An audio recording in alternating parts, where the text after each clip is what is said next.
Live from New Delhi, you're watching DD India Live, India's voice to the world. I'm Amritpal Singh. Coming up in the next 30 minutes, the second round of tripartite talks between Russia, Ukraine and the United States begin in Abu Dhabi. Commerce Minister Piyush Goyal says India-US deal to promote Make in India initiative and provide opportunities for MSMEs. Also highlights energy security as priority of the government. Prime Minister Narendra Modi to visit Malaysia over the weekend at the invitation of Prime Minister Anwar Ibrahim.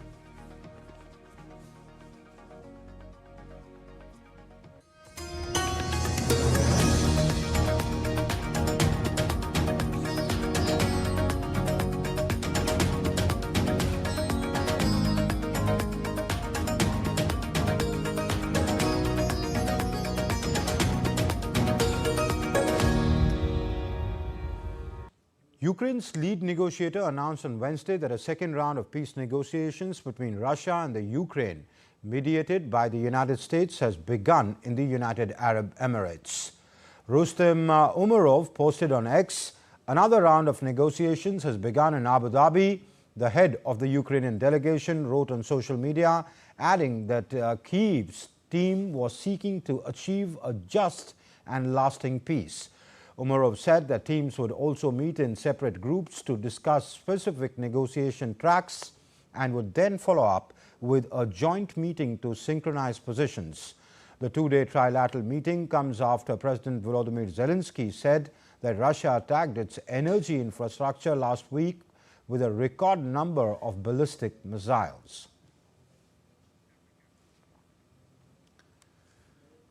Russian President Vladimir Putin praised Moscow's growing economic, political and security partnership with Beijing on Wednesday.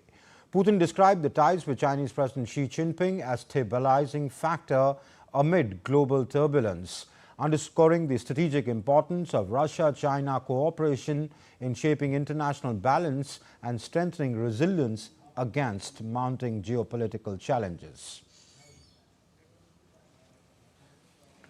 Commerce Minister Piyush Goyal, while making a statement in the Rajya Sabha on India-US tariff reduction announcement, assured the Parliament that the country's primary concerns, particularly in the agricultural sector, have been fully addressed in the deal. Bharat की प्रमुख संवेदनशीलता को पूर्णतः ध्यान रखा गया है। साथ ही यह साझेदारी लघु एवं मध्यम उद्यमों, MSMEs, उद्यमियों, कुशल श्रमिकों और उद्योग के लिए नए अवसर खोलेगी। Earlier in Lok Sabha, Piyush Goyal said that India and the United States are highly complementary economies. The minister also assured that the centre will diversify energy resources and also safeguard the energy for the public. मैं स्पष्ट करना चाहता हूं, जैसा कि सरकार ने कई बार सार्वजनिक रूप से कहा है कि 140 करोड़ भारतीयों की ऊर्जा आवश्यकताओं की सुरक्षा सुनिश्चित करना सरकार की सर्वोत्तम प्राथमिकता है। वस्तुनिष्ठ बाजार स्थितियों और बदलते अंतर्राष्ट्रीय परिदृश्यों के अनुरूप ऊर्जा स्रोतों में विविधता लाना हमारी इस कार्यनीति का मूल आधार है। भारत की सभी कार्रवाइयां इसी बात को ध्यान में रखकर की जाती हैं। अतः मैं माननीय सदस्यों से इन मुद्दों को समुचित दृष्टिकोण से देखने का आग्रह करता हूं। Parliament's lower house Lok Sabha was adjourned after 5 p.m. on Wednesday, with proceedings to resume at 11 a.m. on Thursday.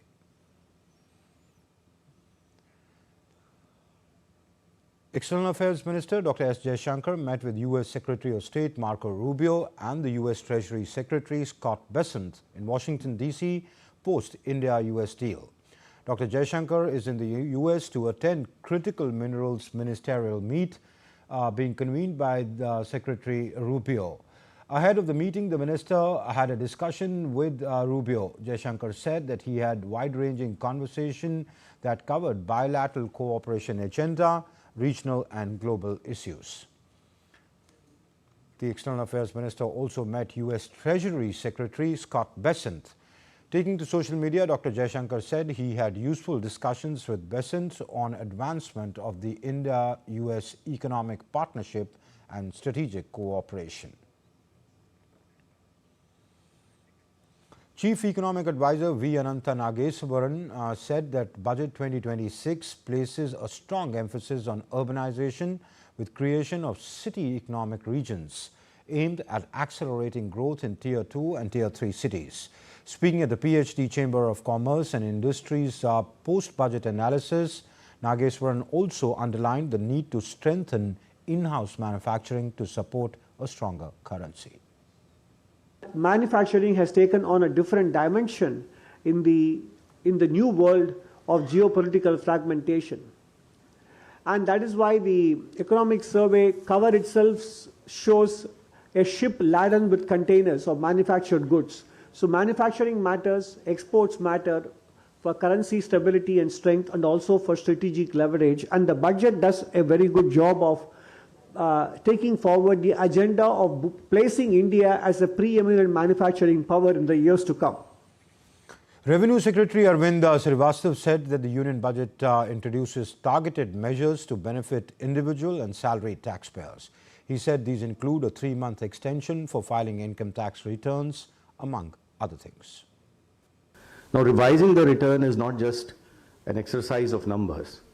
It is also, you will appreciate practically, reducing the risk of your returns getting entangled in the subsequent processes. The more accurate it is, the more consistent it is, the better it is for you probably not to be engaged with the department. So this extension of 3 months is actually giving you the power to control how it will go forward from there. Chief of Defence Staff General Anil Chauhan, accompanied by the Indian delegation, interacted with Deputy Minister of Foreign Affairs of the Republic of Armenia. The discussions focused on exchanging perspectives on regional security, environment and bilateral issues between India and Armenia.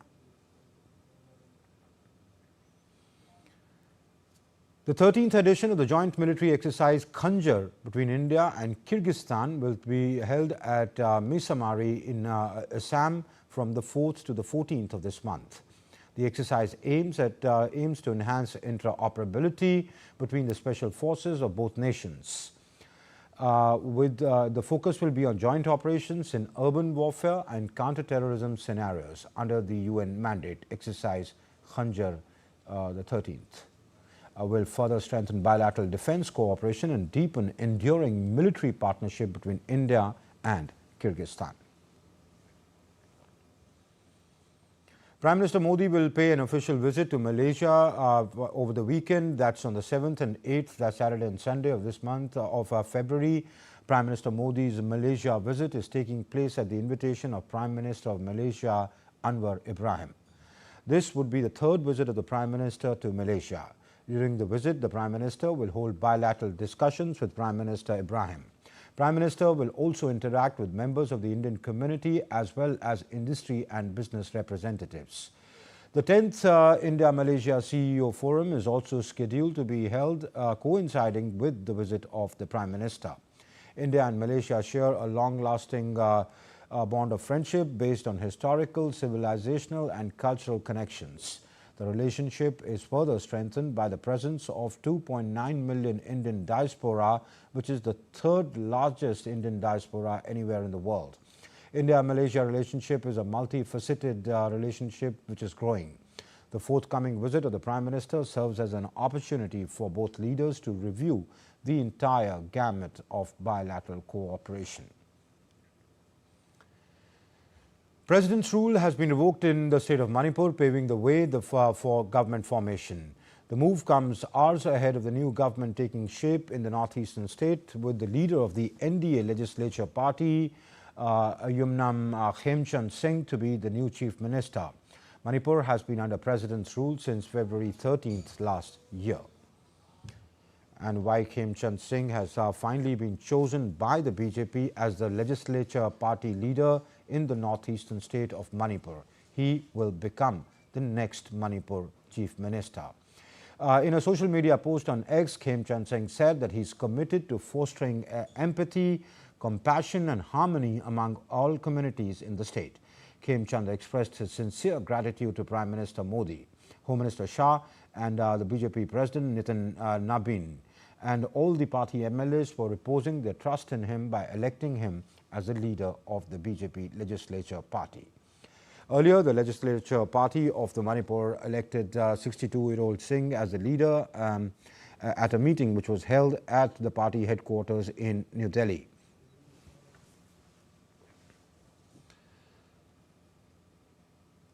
Prime Minister Narendra Modi has invited citizens to watch the special Pariksha Pe Charcha episode on Friday to witness these engaging conversations and the collective spirit of Indian youth.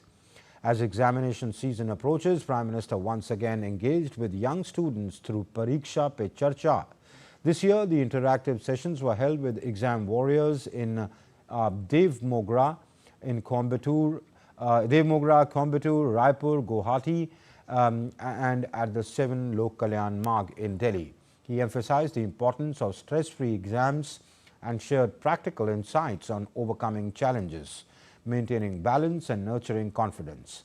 Pariksha Pe Charcha is an annual dialogue hosted by Prime Minister Modi since 2018, where experts, educators and the Prime Minister provide students with tips on reducing exam stress, time management and a positive mindset.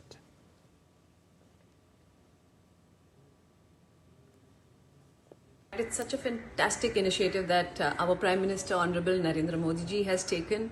The students are super blessed, I would say, because I wish we had this at our times, where your own Prime Minister connects to such young minds and helps them, encourages them, and makes them realize that they should not be conscious that somebody is judging them. They should work on their abilities, stay positive, focused, work on their strengths, and never ever get dissuaded, because exams are just the journey, not your final destination. And simply with such a fantastic initiative taken, I would say make most of it, and I would like to encourage all the students. You are not judged by anybody. You have support from home, you have support through all of us, and the entire nation is going to support you.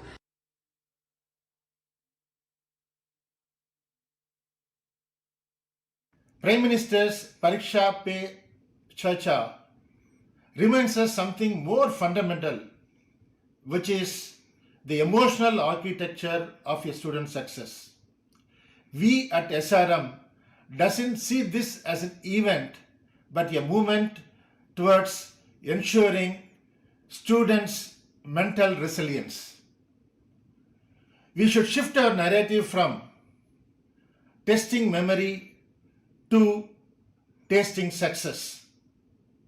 As an educator, we should ensure that a student's worth is never reduced to a percentage. A Turkish Airlines plane made an emergency landing at Kolkata airport after the pilot declared a fire in the aircraft's right engine. The flight was bound for Istanbul from Kathmandu. Officials at the Netaji Subhash Chandra Bose International Airport said that no reports of injury to passengers were received. Still to come up on this edition of DD India Live, US and Iran to seek de-escalation in nuclear talks in Oman. Gunmen kill at least 35 people in Nigeria's Kwara state. 15 migrants die after boat collides with a Greek Coast Guard vessel off Chios.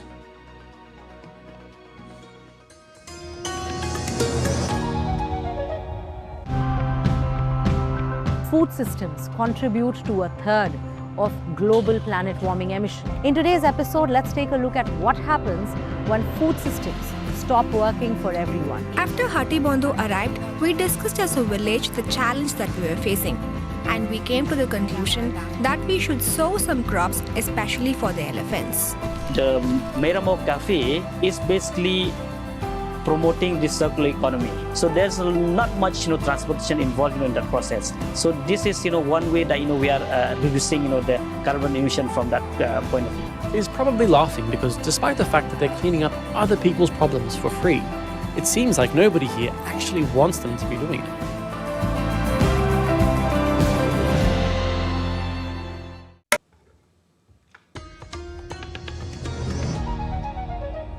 You're watching DD India Live. I'm Amritpal Singh. The United States is still planning talks with Iranian officials this week, the White House said on Tuesday, even after a U.S. warplane shot down an Iranian drone that approached an American aircraft carrier in the Arabian Sea. The U.S. military earlier said that an F-35C stealth fighter jet shot down the Iranian drone that aggressively drew near to USS Abraham Lincoln aircraft carrier on Tuesday. Meanwhile, Trump administration has accepted Iran's demand of holding talks this week in Oman instead of Turkey on Friday. As per reports, the scope of discussion would be narrowed to two-way negotiations on nuclear issues, only adding new complications to an already delicate diplomatic effort. Iran's move to change the venue and agenda for the talks scheduled for Friday in Istanbul came amid heightened tensions as the U.S. builds up forces in West Asia.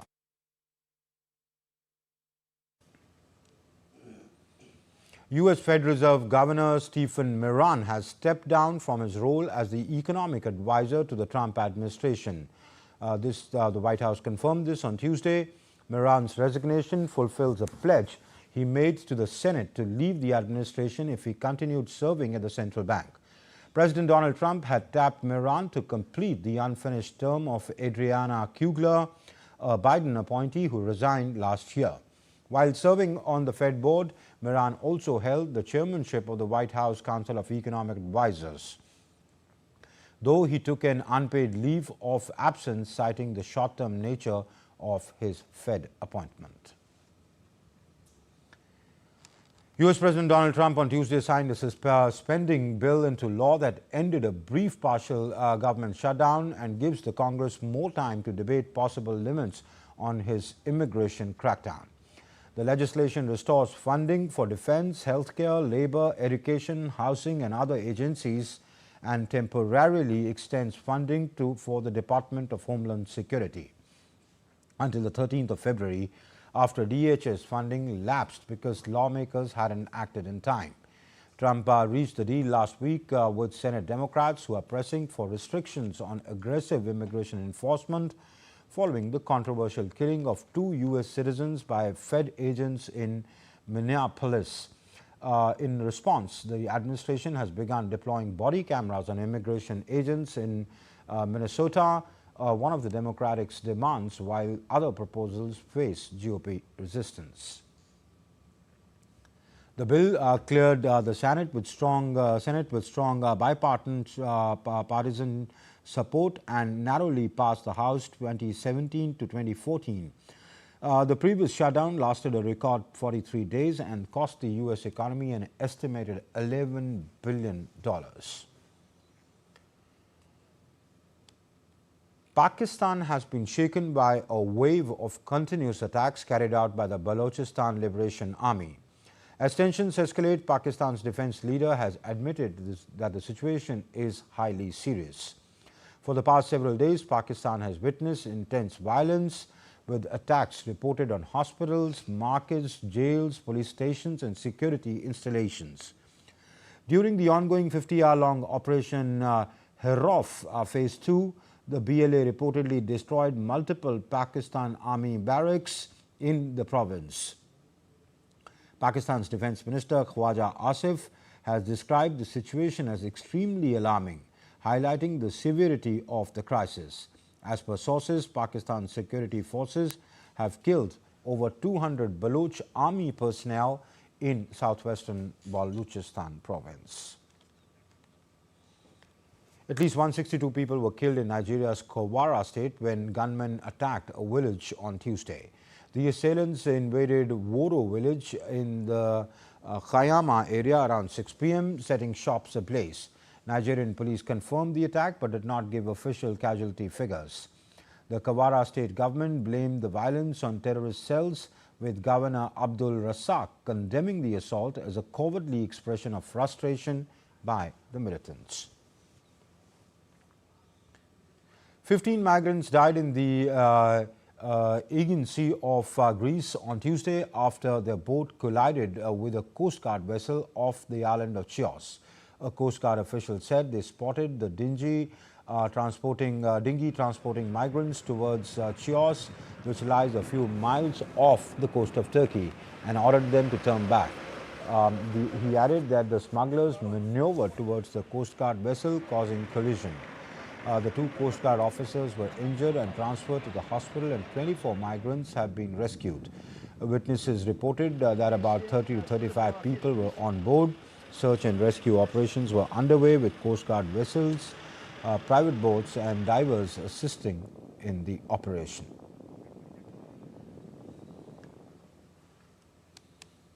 Let's now take a look at other stories making news today. A 40-acre sunflower field in Kerala's Bison Valley has become a new tourist attraction. It lies amid cardamom plantations near the Idukki High Ranges. The site includes a children's park, bamboo canopies and well-maintained greenery for families. In the desert stands of Rajasthan's Jaisalmer, polo is not played on ponies but on camels. This traditional sport has been alive now for 4 decades and draws large crowds of sports enthusiasts. The camel holds special significance for the people of Rajasthan.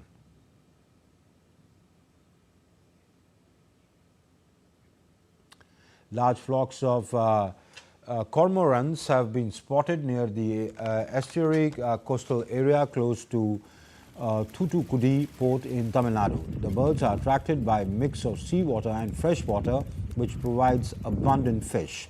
Their presence indicates a healthy and rich coastal ecosystem. The site has drawn attention from locals and bird watchers.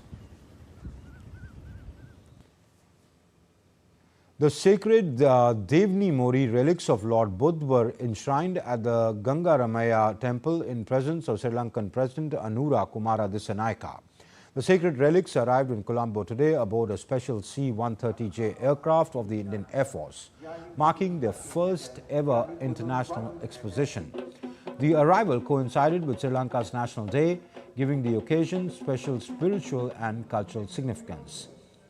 The exposition was announced by Prime Minister Modi during his visit to Sri Lanka in April 2025 as part of India's commitment to share its Buddhist heritage with the world and reaffirm its role as a responsible custodian of Buddhist heritage. Vaibhav Suryawanshi's 33-ball 68 has put India on a strong footing in the ICC Under-19 World Cup semi-final against Afghanistan in Harare. Suryawanshi slammed 4 sixes and 9 fours before departing in the 10th over. Indian skipper Ayush Mahatre has joined opener Aaron George at the crease. Earlier centuries from Uzairullah Niazi and Faisal Shenazada propelled Afghanistan to a score of 310 for 4 in 50 overs. For India, Kanishk Chauhan and Dipesh Devendran took 2 wickets each. The winner of today's clash will face England in the final.